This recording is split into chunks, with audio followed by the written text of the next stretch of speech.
Hello everyone, কি অবস্থা সবার? আশা করি সবাই ভালো আছেন। তো ফাইনালি তেল নিতে আসলাম।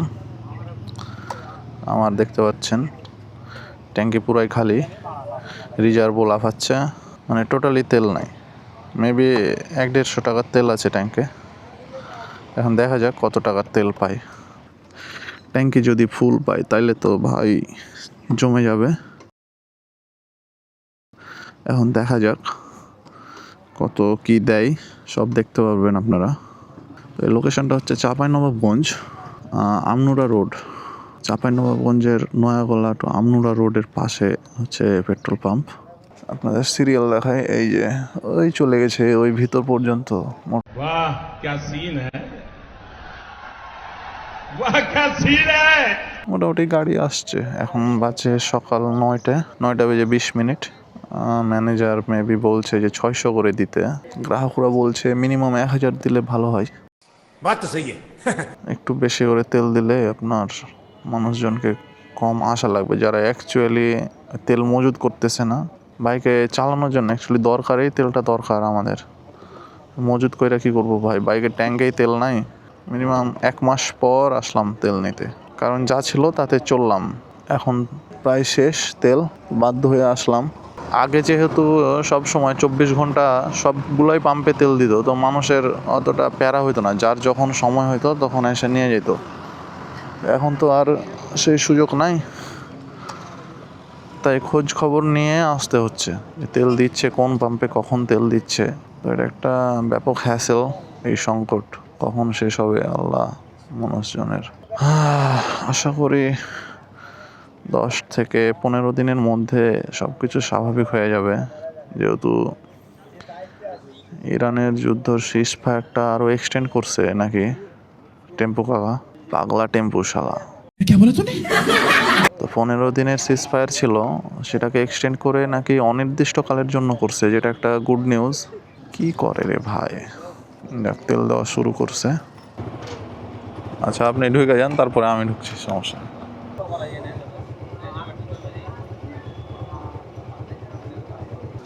1000 দেন, এই গাড়িতে 600 নিয়ে বুঝতে পারছেন না? দেন একটু দেন। আপনার এ বাইরে পড়ে গেল রে ভাই।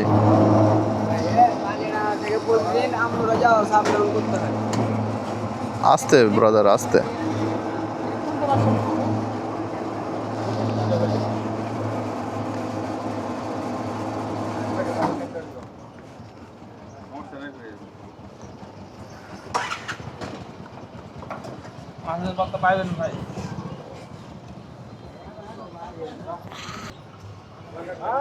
দেখ, কিছু না পাওয়ার থেকে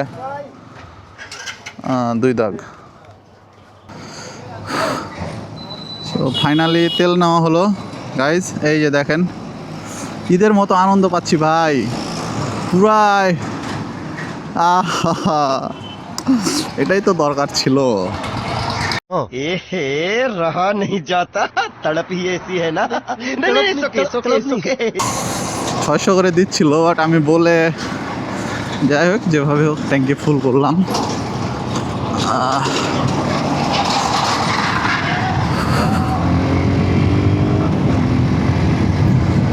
ট্যাঙ্কি যে কতদিন পর লোড দিলাম ভাই, এখন যে কি শান্তি লাগতেছে, বলার বাইরে, বলার বাইরে। ঈদের মতো আনন্দ গাইজ।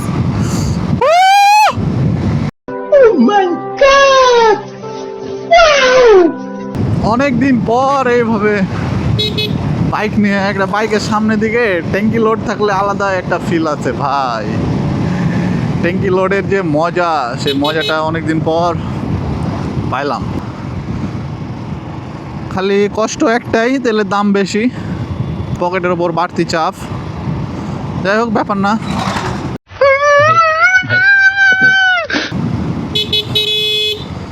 ফাইনালি যে মানসিক শান্তি ট্যাঙ্কি ফুলের, যখন থেকে তেলের এই ঘাটতিটা শুরু হয়েছে তখন থেকে আমি খুব একটা তেল নিতে পারি না, মানে নেওয়ার চেষ্টা করি না। এত লাইনে 2-3 বার হয়তো নিয়েছিলাম চলার মতো। এত প্যারা দিয়ে ভাই কে তেল নিবে, আমি অ্যাভয়েড করছি। তো এখন যাই হোক, ধীরে ধীরে সব কিছু স্বাভাবিকের দিকে আসছে, তেল দেওয়াটা একটু শিথিল হচ্ছে, একটু বেশি করে তেল দিচ্ছে সবাইকে। আগে তো 200-300 বেশি তেল দিচ্ছিল না, এখন 600-700 এভাবে দিচ্ছে। Finally the beast is loaded. My sexy Jixi was hungry a lot.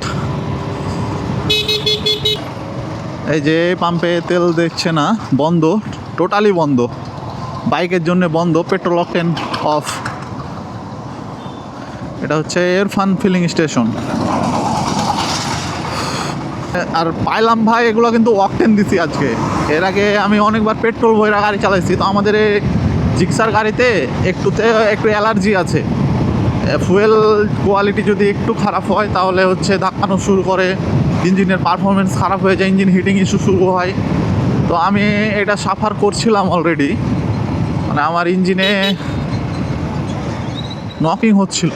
তো পেট্রোল দিয়ে চালাচ্ছিলাম, টোটাল 1000 টাকার পেট্রোল ভরছিলাম, ওগুলো দিয়ে চলছিলাম। তো বেশ কয়েক ধাপে পেট্রোল দিয়েছিলাম। তো এখন আমার ট্যাঙ্কি পুরোটাই খালি ছিল।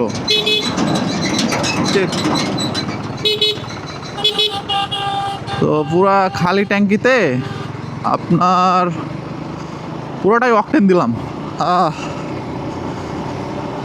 আহা কি আনন্দ আকাশে বাতাসে। এখন ইঞ্জিনটা অনেকটা স্মুথ, অকটেনের ফিলই আলাদা গাইজ। আপনাদের যাদের 150cc সেগমেন্টের বাইক, আপনারা অকটেনই ইউজ করবেন, কারণ কম্প্রেশন রেশিও অনুযায়ী অকটেনই শ্যুট করে এগুলো বাইকে, পেট্রোল কখনোই শ্যুট করে না। চালাইলে হয়, প্যারা নাই, বাট 150cc সেগমেন্টে অকটেনটাই কম্প্যাটেবল। তো অনেক কথাই বললাম গাইজ। 8টার দিকে বের হয়ে তেল নিয়ে আসলাম। তো এখন অলরেডি দেখলাম যে কিছু আমাদের ভাই ব্রাদার আমার এলাকার তেল নিতে হাজির। তো বিষয়টা অলরেডি ভাইরালের পর্যায়ে মোটামুটি, যে হ্যাঁ মা ফিলিং স্টেশনে তেল দিচ্ছে। তো এরকম একটা অবস্থা, মানে জানলেই হলো গাইজ, কারণ তেল সবার লাগবে। বাইকাররা বাইক না চালিয়ে থাকতে পারে না। ভাই ট্যাঙ্কিতে তেল ছিল না, রিজার্ভে চালাচ্ছিলাম, কী যে টেনশনে চালাচ্ছিলাম, আসলে বুঝতেও পারছিলাম না যে কত কিলো যাবে। বাইকে তেল থাকলেও মানে রিজার্ভে অলরেডি 2-2.5 লিটার তেল আটে জিক্সারে মেবি। তো আপনার রিজার্ভে যাওয়ার পর থেকে এই আপনার খালি ধুকপুক করে খালি জানটা, যে কখন না জানি কোথায় গাড়ি অফ হয়ে যাবে। তো ট্যাঙ্কি ঝাঁকিয়ে শব্দ বুঝে শুনে খুলে দেখে আপনার কতটুকু তেল আছে ওই অনুযায়ী 2-4 দিন বের করছি। তারপরে আর সাহস হয় নাই ভাই যে না, রিজার্ভের তেল শেষ করা যাবে না, কারণ তেল শেষ হয়ে গেলে তো তেল নিতেও যাইতে পারবো না কোনো পাম্পে। তো এরকম একটা পরিস্থিতির মাঝে ট্যাঙ্কি ফুল করলাম। তো feeling fantastic guys, amazing feeling, दिल को सुकून मिल गया। हाय हाय इतना सुकून। আর ইঞ্জিনটা এতটাই স্মুথ হয়েছে ভাই, অকটেনের ফিলই আলাদা। আমি আগে কখনো এভাবে ফিল করি নাই যে পেট্রোল অকটেনে এতটা তফাৎ। আমি কয়েকদিন পেট্রোলে বাইক ইউজ করে বুঝলাম যে ভাই অকটেন ইজ রিয়াল ব্রো।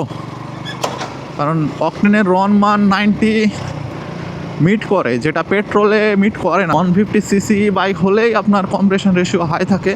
তো এখানে আপনার রনের মান, তেলের রনের মান 90 লাগবেই।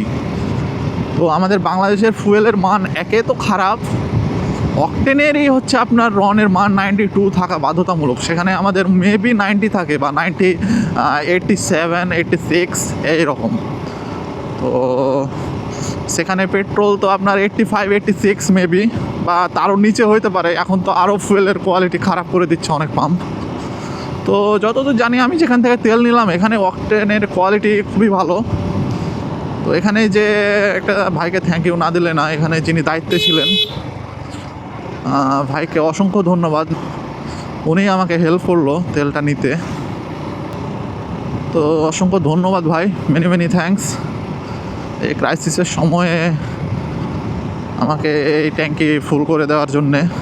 যদিও আমার এটা উচিত হয় না guys, I am sorry to you guys, কারণ এই সংকটের সময়ে তেল ট্যাঙ্কি ফুল করানোটা উচিত না। বাট দেখেন আমাদের এই বাইকগুলোতে তেল এই যে দিলাম, মানে চোখের পলকে শেষ হয়ে যাবে। মাইলেজ যায় 40-35, মানে চালানোর উপরে ডিপেন্ড করে। বাইকিংটা করি প্যাশনের জায়গা থেকে, আর এই যে মাঝে মধ্যে আপনাদের সাথে কমিউনিকেট করি এই চ্যানেলের থ্রুতে। সো গাইজ, আমার এই এক্সাইটমেন্টের সাথে আপনারা যুক্ত হতে পারেন। ফলো মি গাইজ, ইউটিউবে দেখে থাকলে subscribe please, join the club, join the brotherhood bros. What are you doing, man?